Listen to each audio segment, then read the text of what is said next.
या तो आप ज्ञान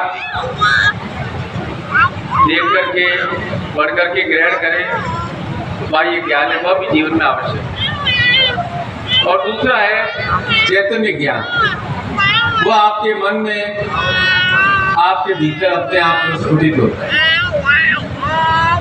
अपने आप जागता है। और इसी को मैं तंत्र कहता हूँ। जो अपने आप जाग जाए वह ज्ञान तंत्र ज्ञान कहलाता है।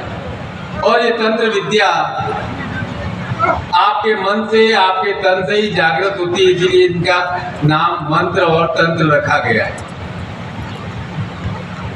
तंत्र अर्थात जो आपके तन को आपके मन को विस्तार दे, आपके मन की ध्वनि को आपकी मन की क्रिया को विस्तार दे, जिससे आपके शरीर को क्रिया का विस्तार प्राप्त हो, आपके बुद्धि को क्रिया का विस्तार प्राप्त हो। यदि मन में तंत्र भाव जागृत नहीं हुआ, आप अपनी क्रिया को विस्तार दे ही नहीं सकते। बुझा हुआ मन है, आप कोई भी कार्य सफलतापूर्वक संपादित कर ही नहीं सकते। आप तांत्रिक हो भाई, सारी प्रकृति हमारी तंत्रमय है। एक फूल को खिलने में कोई विद्या चाहिए, एक शिशु को बड़ा होने में कोई विद्या चाहिए क्या? एक पुष्प में से सुगंध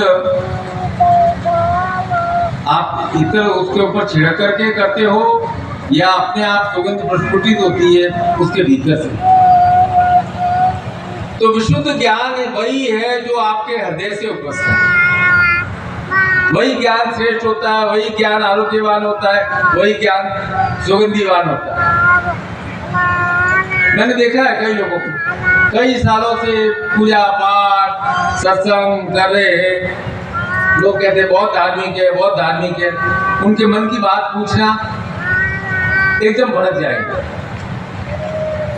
क्योंकि कहने को तो धार्मिक हो गए, लेकिन उन्होंने अपने मन को जाना ही नहीं, मन की तामसी प्रवृत्ति पर लगाम दिया ही नहीं, मन से तमस के भाव को, अंधकार के भाव को निकाला ही नहीं।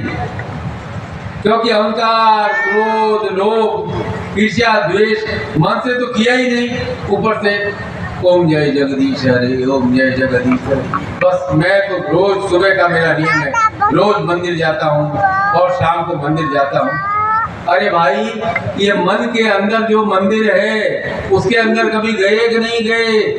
उसके अंदर भी थोड़ा जाया करो और उसमें से अवगुण, ईर्ष्या, द्वेष, अहंकार, क्रोध उसको यदि निकाला तो मैं समझूंगा आप भक्त हो, आप धार्मिक हो, आप भगवान के विशेष प्रिय हो, आपके भगवान सब कार्य पूर्ण करेंगे।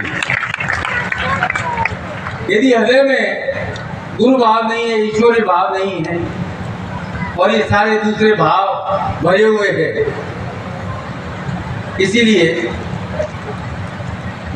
भगवान शिव गुरु गीता में भारती से स्पष्ट तौर से कहते हैं, एवं गुरु पदम श्रेष्ठम देवनापि दुर्लभम गौड़ोर गंधर्व सिद्धादि सुर पूजितम।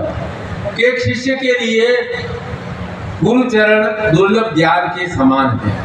गुरु चरणों में समर्पित शिष्य उस श्रेष्ठ ज्ञान को प्राप्त कर लेता है जो गरुड़, नाग, गंधर्व, सिद्धों और देवताओं के लिए भी दुर्लभ है। और क्या कह रहे हैं? गुरु की महिमा शिव बता रहे हैं, ध्रुव देवी मोक्षणा नास्ति तत्वम गुरु पदम परम गुरुदादम कुर्यात स जीवितम निवेद्यम।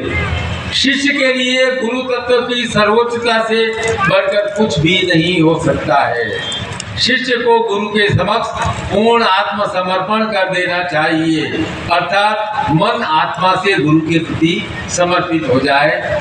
मन ही सौंप दिया तो सब सौंप दिया, क्योंकि मन से जिसने आत्मसमर्पण कर लिया वह ब्रह्म के उच्चतम ज्ञान को भी प्राप्त कर सकता। तो साधक का, शिष्य का इस संसार सागर में कामनाओं को पूर्ण करने के लिए सदगुरु से संपर्क पूर्ण होना चाहिए। 50-50 नहीं चल सकता। रटी बोटी नहीं चल सकता। 100% जब समर्पण होगा, सब कुछ छोड़ दे, लेकिन कहेगा जब ये भाव आ जाए कि मैं सब कुछ छोड़ सकता हूँ लेकिन मैं गुरु का त्याग नहीं कर सकता हूँ, तब मैं समझता हूँ वह शिष्य समर्पित है, वह शिष्य भक्तिवान। सतगुरुदेव की